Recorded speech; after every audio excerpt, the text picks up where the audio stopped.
যোৱাকালি অযোধ্যাৰ ৰাম মন্দিৰ নিৰ্মাণ কৰাৰ ক্ষেত্ৰত যি ভূমিপূজন কাৰ্য সম্পাদন কৰা হৈছিলে তাৰ পৰিপ্ৰেক্ষিতত অসমৰ শোণিতপুৰ জিলাৰ ঢেকিয়াজুলিত যি জঘন্য কাণ্ড সংঘটিত হৈছে তাক আমি সদৌ অসম গৰিয়ামৰীয়া দেখি জাতীয় পৰিষদৰ তৰফৰ পৰা তীব্ৰ গৰিহণা দিছোঁ।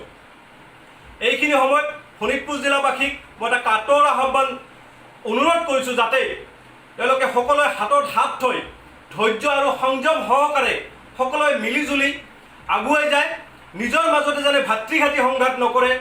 লগতে মই অসমৰ সকলো ৰাইজকে ক'ব খুজিছোঁ যে এইখিনি সময়ত কোনো ৰাজনৈতিক দলৰ উত্তেজিত বক্তব্যৰ দ্বাৰা যাতে প্ৰৰোচিত নহয়, নিজকে যাতে সংযম কৰি ৰাখি অসমৰ স্বাৰ্থৰ খাতিৰত সকলোৱে হাতত হাত থৈ যাতে আগবাঢ়ি যায়।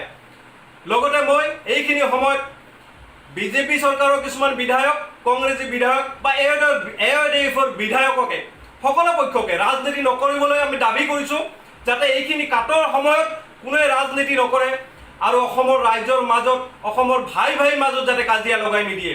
লগতে মই কিছুমান ৱেব পৰ্টেল চেনেলক ক'ব খুজিছোঁ যাতে আপোনালোকে এইখিনি সময়ত সঠিকটোৱে নিউজ পৰিৱেশন কৰে। TRPৰ কাৰণে যাতে আপোনালোকে যি টি নিউজ পৰিৱেশন নকৰে।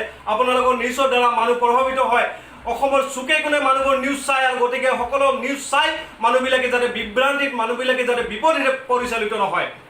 আৰু মই ঢেকিয়াজুলি প্ৰশাসনৰ লগতে অসম চৰকাৰক মই দাবী জনাব খুজিছোঁ যাতে অনতি পলমে কালপ্ৰিতসকলক যোনে সেই কাণ্ড সংঘটিত কৰিছে সেইসকলক লোকক অতি সোনকালে কৰায়ত্ব কৰি যাতে দৃষ্টান্তমূলক শাস্তি দিয়ে, যেনে এনেকুৱা ঘটনা যেনে অসমত দুনাই হ'ব নোৱাৰে।